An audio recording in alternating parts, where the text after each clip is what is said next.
Hi everyone, Becky here and welcome back to my channel. Today I'm going to be sewing up the Halloway swimsuit from Sustainable Cloth Company, and I will be doing the youth size.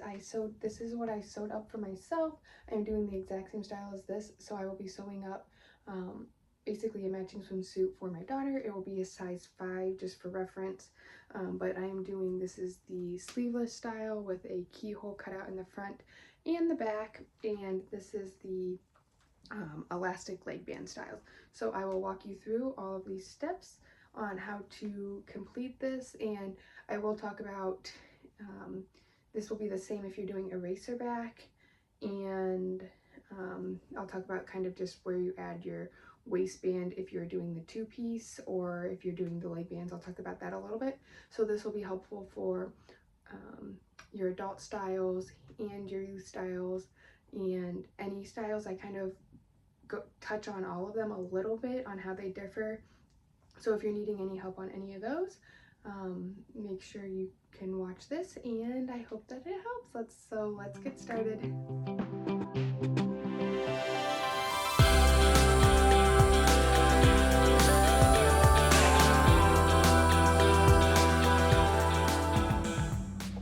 I will be cutting this out on my projector, so I have it all queued up, and so I have my this is what I'm going to use for the bottom of my suit, the top, and then I have my swim lining. You can use the same pieces you want for your top and bottom, doesn't matter, but I'm just going to be using these two coordinating pieces, and the same for all of my lining. And I just wanted to talk, if you watch some of my other videos, you know that a lot of times I use my electric scissors to cut, but I am going to be cutting this on my mat with my rotary cutter because swim is so slippery, and it just makes it easier because you really want to be pretty precise, especially to make the linings match up. But I'm gonna go ahead and get this all cut out, and then we will start the construction.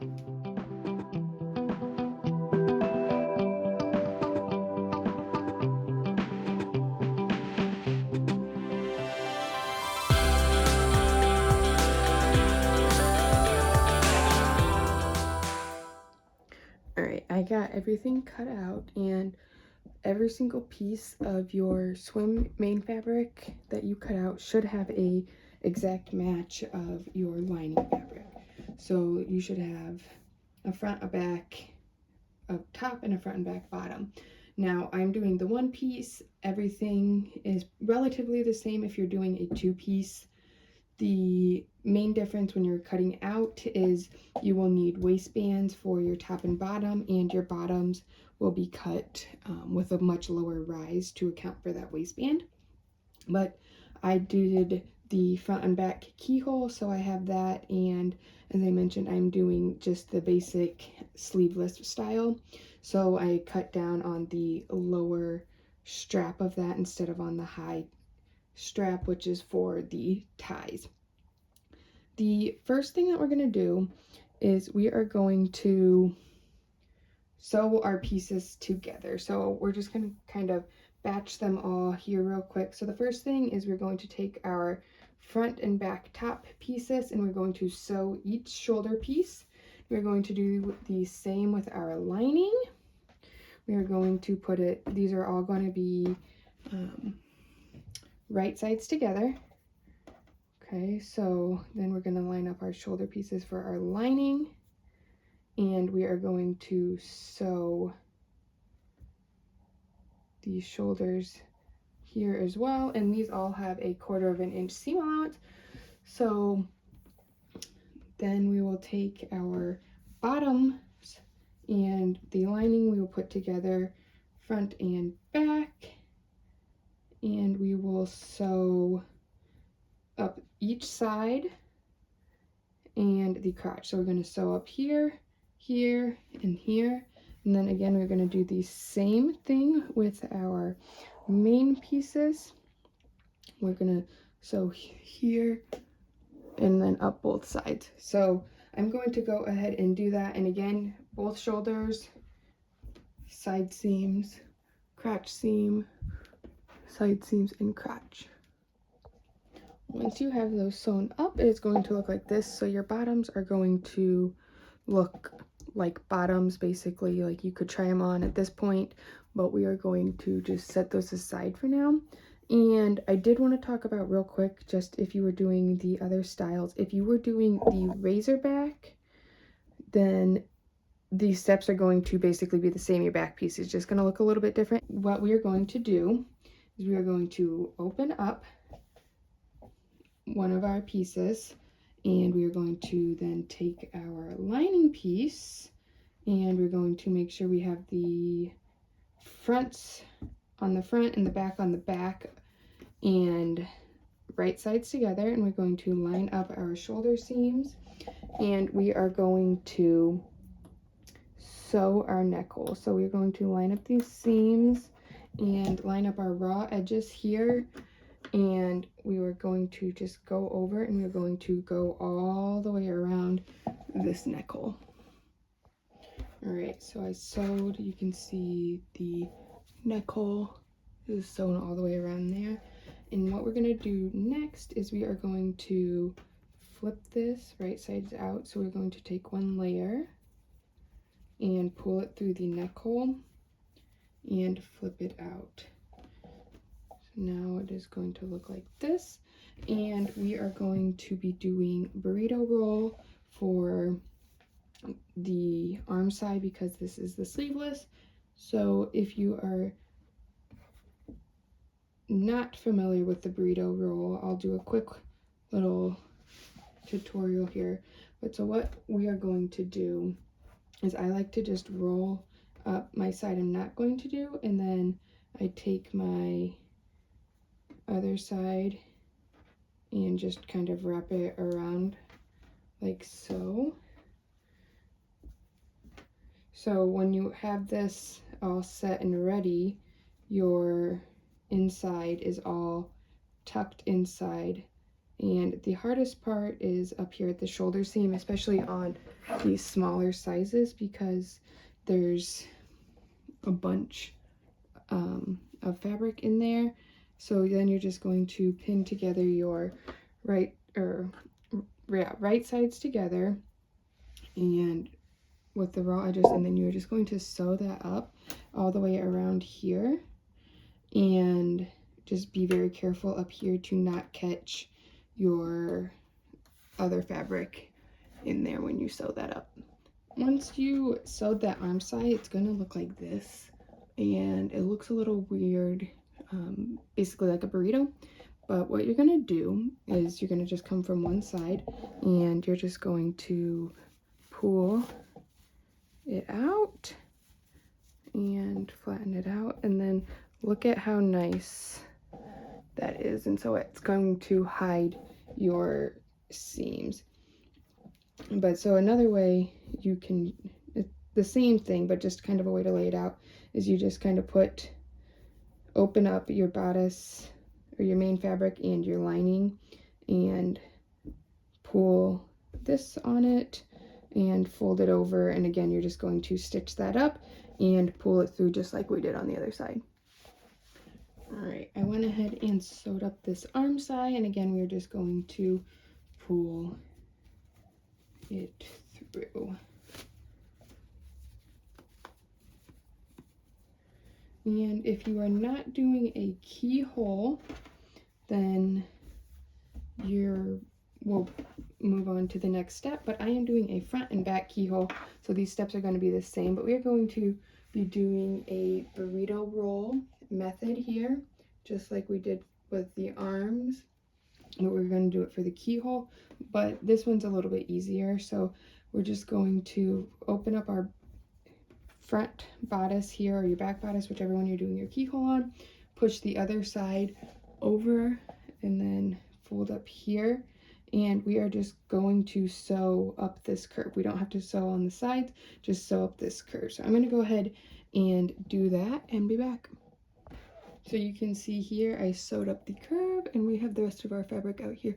We're just going to flip it like so, and then now you can see I have my keyhole, and then I'm going to be doing the same thing for the other side. and fold that up, and then sew up that raw edge on that curve. Once you sewed your curve, again, just flip it open. So again, as I said, that you may have 2 keyholes, you may have 1, you may have none, but you can do a keyhole in any of the styles. So no matter what style you're doing, your keyhole construction is going to be the same, even if you're doing the like banded back option with the sewn in straps on the back. But once we do that, the next thing we're going to do is we're going to sew up our side seams.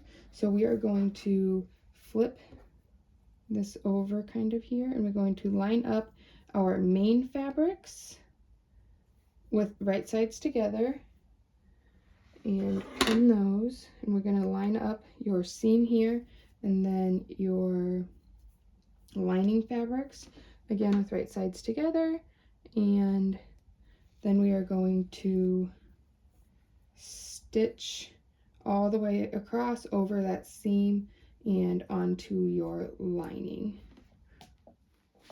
So I went ahead and sewed up both side seams, but it is going to look like this. So it's basically a straight stitch, and if you have the keyholes in it, it's going to feel, especially in the smaller sizes, a little awkward to do that, because you might have to kind of like rotate it to get your seams to line up, but that's normal if you have the keyholes in. If you don't have the keyholes, it's going to be really easy because you can just flap open this whole piece.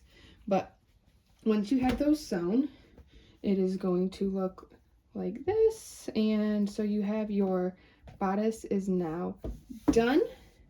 And if you didn't do the keyholes, you would have done the same thing with those side seams.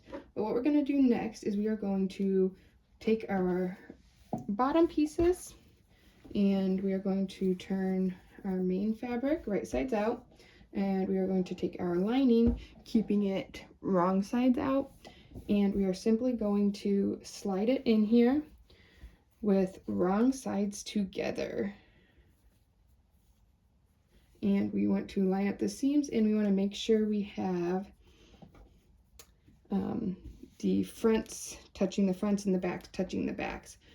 And what we are going to do is, I am not going to be basting this, but if you are new to swim or you just want to have a little extra step in there to help you out, I would baste your lining onto your main fabric. So what that means is just go around and put a basting stitch in all the way around both leg holes and your waistline, basically making it one piece. But that just kind of helps everything stay together and not be so shifty if you're needing a little bit of help. But what we are going to do, if you basted it, then everything will still be the same. But we are going to take our bodice piece here and we are going to turn it inside out, and I am going to pin my side seams of my bodice just to keep those together. And that's another thing, is you can baste the bodice waistband. If you were doing a two-piece here, you would do the same thing, and you would attach your waistband. You would have to construct it as per the instructions, but you would attach your waistband here and then attach your waistband to the top. But we are just going to be slipping our bottoms into our top and finding those side seams here, matching those up on our bottoms, matching that up to the top. And again, you want to make sure that you are matching your front bodice so that when you flip it up to the front bottoms, because otherwise your swimsuit is going to be all messed up. We're just going to match up these side seams. And then if you aren't doing a keyhole, then you would just kind of match other points. But if you have your keyhole, this should fit about a 1-to-1 ratio. So you're just going to kind of lay this flat, and I like to just pin that point where it attaches. and making sure if you did not baste that you are getting your raw edges of your lining in your main fabric on your top and bottom, all 4 layers lined up nicely. And so you want to make sure that there isn't any bunching in your waistband when you're attaching your keyhole. Otherwise it won't be centered. I'm just going to go ahead and do that. And then what we're going to do is just go ahead and sew all the way around this. If you're doing the keyhole, you will still sew across here just like you normally would. Just make sure that you are catching your keyhole in it and it's not shifting around. It's another thing that you could go ahead and baste that before you put in your permanent stitch, just to make sure that it's not shifting and it stays where it's supposed to. So I'm going to go ahead and sew my bodice on and be back. Once you have sewn your bodice on to your bottoms, you will have basically your whole swimsuit. Just have to do some finishing touches. The first thing is, if you had a keyhole, you are going to notice that you have this little flap right here. Now the instructions say to fold it down and top stitch all the way around here. I do not want to do that because you would have to use a stretch stitch or a cover stitch, which I do not have, and I just don't really like the look of that, and with it being a multicolored print, it's going to stick out. So what I am going to do is I am actually just going to fold this down, and I'm going to hand stitch. I'm not going to show you guys this just because that'll take a while, but I'm going to hand stitch this down to the lining. So from the front, you will not even be able to tell. You also could just top stitch it along this keyhole, but again, that's not going to look the greatest, especially if that's going to be in the front. So once you take care of this, however you wish, or if you didn't do a keyhole, then that's not an issue at all. But I am doing the elastic on the legs. If you were doing the leg band, you would sew your leg bands together in a circle and put them on here and attach them. But I am going to be doing the elastic. But just with the leg bands or anything, again, make sure you are catching both your lining and your main fabric. So I'm going to be cutting my elastic, and you want to pre-stretch it before you cut your elastic. You will find your elastic cut chart on your pattern page. I am doing a 5T here, so I needed 12 inches of elastic, and I am actually using 3/8 of an inch. It says 1/2 an inch, but this is what I have on hand, and I kind of prefer, especially for younger sizes, thinner elastic. So it's not really going to make too much of a difference. But what you're going to do once you have your elastic cut is you're going to go over to your machine, and you are just going to overlap 1/2 an inch and make these in a circle. And so I like to first start by clipping my seams together. And this is another, if you basted it, you won't have to worry about it as much, but your lining gets a little fidgety in there. So I'm going to take my elastic, and I like to just put the piece where I overlapped it kind of down here by the crotch seam, just because it's a little bulkier and it won't be seen. So I'm going to put that there. I'm going to find my 1/2 point of my elastic piece of my circle here, and then I'm going to find the 1/2 point of my leg hole. And do not use your side seam, because your side seam is not your 1/2 point. You have a bigger curve and more surface area along the front, so if you use this, then the booty elastic is probably going to get a little bit saggy. But so find your 1/2 point and your 1/2 point, again keeping these together, and pin that on. And then you're just going to go over, and I attach this with my serger. I turn my blade off and set it to a length of 4, and I just go all the way around, stretching this evenly as I go. Again, I know I keep saying it, but it is very important to make sure your lining and your main fabric stay lined up. Like you can see here, this is kind of slipping down, so I need to make sure that when I sew it, that I am catching all the layers. Otherwise you're going to have to seam rip and have a lot more work on your hands. So I'm going to go ahead and serge this on, and I will be back. You will then obviously all of these steps for each leg hole you would do on the other leg hole, but I'm just going to go through one. But here is my elastic sewn on, so from the front you can only see my stitching, and then on the inside you can see the elastic. And what we're going to do then is just fold this over so that our elastic edge is kind of our fold marker, and just kind of mark that in place.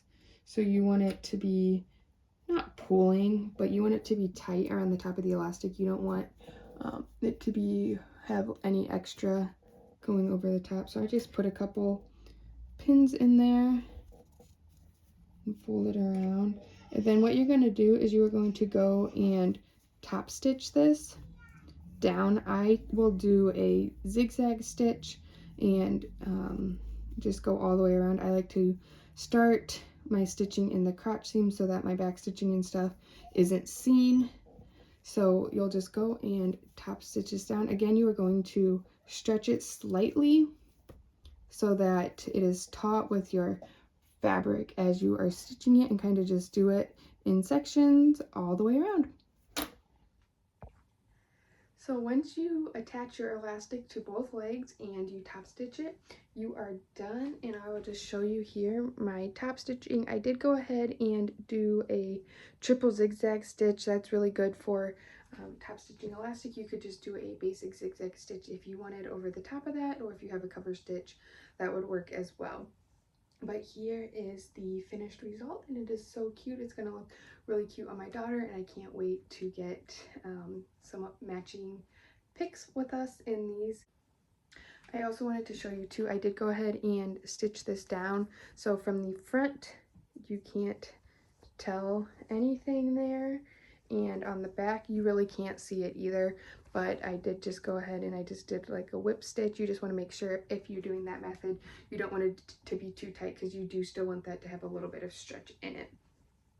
But I hope this video was helpful, and if you found it helpful, give it a thumbs up. If you have any questions, feel free to leave a comment and I would be happy to help. And don't forget to subscribe to my channel so that you're notified whenever I release any future videos. And also feel free to follow me on Instagram at Sewbex, where I show a lot of my other makes and share some other tips and tricks. Bye!